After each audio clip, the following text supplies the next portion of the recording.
फातिमा की रानी माँ, प्रभु यीशु की माँ, आसरा तू ही है माँ।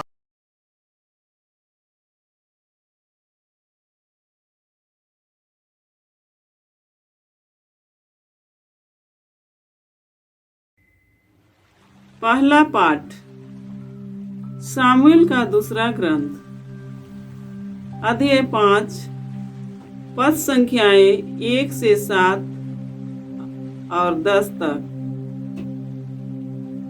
इस्राएल के सभी वंशों ने हेब्रोन में दाऊद के पास आकर कहा, देखिए, हम आपके रक्त भाई हैं। पहले भी जब साउल हम पर राज्य करते थे, आप ही इस्राएलियों को युद्ध के लिए ले जाते और वापस लाते थे। प्रभु ने आपसे कहा है, तुम ही मेरी प्रजा इस्राएल के चारागाह, इस्राएल के शासक बन जाओगे। इस्राएल के सभी नेता हेब्रोन में राजा के पास आए और दाऊद ने हेब्रोन में प्रभु के सामने उनके साथ समझौता कर लिया और उन्होंने दाऊद का इस्राएल के राजा के रूप में अभिषेक किया। जब दाऊद राजा बना तो उसकी उम्र 30 बरस की थी और वह 40 बरस तक राज्य करता रहा। उसने हेब्रोन में 7.5 बरस तक यूदा पर राज्य किया और यरूशलेम में 33 बरस तक समस्त इस्राएल और यूदा पर राज्य किया। राजा ने अपने सैनिकों के साथ यरूशलेम जाकर यबूसियों पर, जो वहां के निवासी थे, आक्रमण किया। उन्होंने दाऊद से कहा, तुम यहाँ प्रवेश नहीं करोगे। उन्होंने दाऊद से कहा, तुम यहाँ प्रवेश नहीं करोगे। अंधे और लंगड़े ही तुमको भगा देंगे। कहने का अभिप्राय यह था कि दाऊद यहाँ कभी प्रवेश नहीं कर सकेगा। किंतु दाऊद ने सियोन के किले पर अधिकार कर लिया और उसका नाम दाऊद नगर रखा। दाऊद की शक्ति निरंतर बढ़ती गई और प्रभु विश्वमंडल का ईश्वर उसका साथ देता रहा। प्रभु की वाणी। ईश्वर को धन्यवाद। भजन अनुवाक्य। मेरी सत्य प्रतिज्ञता और मेरी कृपा उसका साथ देती रहेगी। मेरी सत्य प्रतिज्ञता और मेरी कृपा उसका साथ देती रहेगी। तूने प्राचीन काल में दर्शन देकर अपने भक्तों से यह कहा था, मैंने एक पराक्रमी योद्धा को मुकुट पहनाया। मैंने जनता में से एक नवयुवक को चुन लिया। अनुवाक्य। मेरी सत्य प्रतिज्ञता और मेरी कृपा उसका साथ देती रहेगी। मेरी सत्य प्रतिज्ञता और मेरी कृपा उसका साथ देती रहेगी। मैंने अपने सेवक दाऊद को चुनकर अपने पवित्र तेल से उसका अभिषेक किया। मेरा हाथ उसे संभालता रहेगा और मेरा बहुबल शक्ति प्रदान करेगा। अनुवाक्य। मेरी सत्य प्रतिज्ञता और मेरी कृपा उसका साथ देती रहेगी।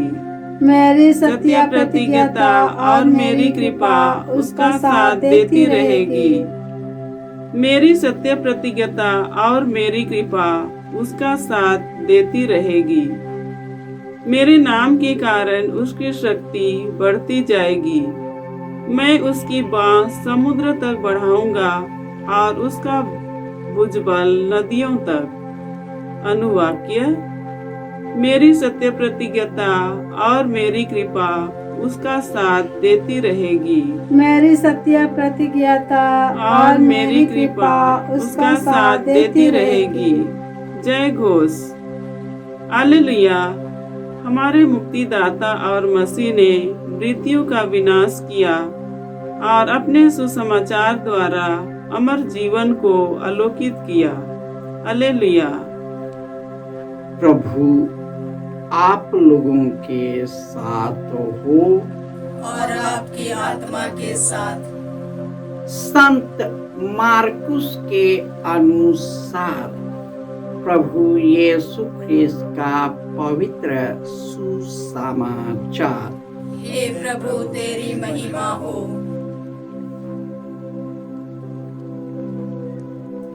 अध्याय 3 पद संख्याएं 22 से 30। यरूशलेम से आए हुए शास्त्री कहते थे, उसे बेलजबूल सिद्ध है और वह नरक दूतों के नायक की सहायता से नरक दूतों को निकालते हैं। यीशु ने उन्हें अपने पास बुलाकर यह दृष्टांत सुनाया। शैतान को कैसे निकाल सकता है? यदि किसी राज्य में फूट पड़ गई हो तो वह राज्य टिक नहीं सकता। यदि किसी घर में फूट पड़ गई हो तो वह घर टिक नहीं सकता। और यदि शैतान अपने ही विरुद्ध विद्रोह करे, अब उसके यहाँ फूट पड़ गई हो तो वह टिक नहीं सकता और उसका सर्वनाश हो गया है। कोई किसी बलवान के घर में घुसकर उसका सामान तब तक नहीं लूट सकता जब तक कि वह उस बलवान को न बांध ले। इसके बाद ही वह उसका घर लूट सकता है। मैं तुम लोगों से कह देता हूं, मनुष्य चाहे जो भी पाप या ईश निंदा करे, उन्हें सबकी क्षमा मिल जाएगी, परंतु पवित्र आत्मा की निंदा करने वालों को कभी भी क्षमा नहीं मिलेगी। वह अनंत पाप का भागी है। उन्होंने यह इसलिए कहा कि कुछ लोग कहते थे, उसे अपदूत सिद्ध है।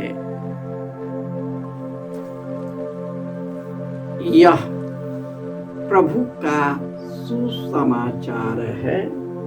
हे क्रिस्त तेरी स्तुति हो।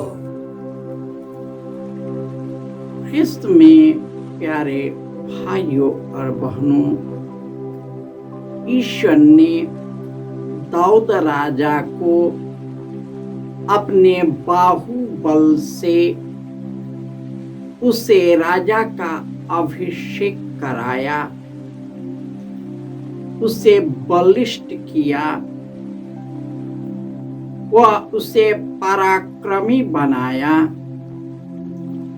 और वह जिस देश पर आक्रमण करता था वह देश पराजित हो जाता था। और इस तरह जब कुछ लोगों ने इस्राएल के लोग उससे कहा कि आप मेरा राजा बने, ताकि आप मेरे लोगों को और अपने लोगों को अच्छी तरह से देख रेख कर सके, क्योंकि हम सभी रक्त संबंधी हैं। और दाऊद ने उनकी बात मान ली। अब वह दो इस्राएल और यूदा दोनों का राजा बन गया। और इस तरह हम देखते हैं कि किस प्रकार ईश्वर दाऊद को शक्तिशाली बनाता है। और क्योंकि ईश्वर के आशीर्वाद से ही मनुष्य ऊंचाई पर जाता है। दाऊद के वंश यानी जोसेफ से पालक पिता यीशु जन्म लिए। यीशु पवित्र आत्मा से भर गए थे, ईश्वर के दिव्य ज्ञान से भरे थे। वे स्वर्ग से उतरी हुई जीवित रोटी थी, वही मार्ग और सत्य और जीवन थी। जब लोगों को उपदेश देते हुए चंगाई का कार्य करते थे और ईश्वर के राज्य को लोगों को बताते थे, तो कुछ शास्त्री आकर कहने लगा, यह तब बेलजबूल की सहायता से अपदूतों को निकाला। ये कैसे अपदूत और स्वर्गदूत एक साथ हो सकते हैं? कैसे पवित्र आत्मा और बुरी आत्मा एक हो सकती है? यदि शैतान के बीच फूट पड़ जाए तो उनका राज्य कैसे हो सके? इस तरह ईश्वर के सबसे प्रिय पुत्र को उन लोगों ने तिरस्कार किया। ये वही लोग हैं जो इब्राहिम की संतान मानते हैं, लेकिन ये वही हैं जिसके बारे में पूरा धर्म ग्रंथ बताया, इसी पर विश्वास नहीं किया, इसलिए उनकी मुक्ति नहीं हो सकती। जानबूझ करके ईश्वर के मार्ग से भटक कर पाप की दुनिया में प्रवेश करना, अपदूतों के साथ एक हो जाना, हमारा पतन निश्चित है, मृत्यु निश्चित है। मृत्यु का मतलब यह नहीं कि इस दुनिया की मृत्यु, उस अनंत आत्मा की मृत्यु जो निरंतर ईश्वर में बना रहता है।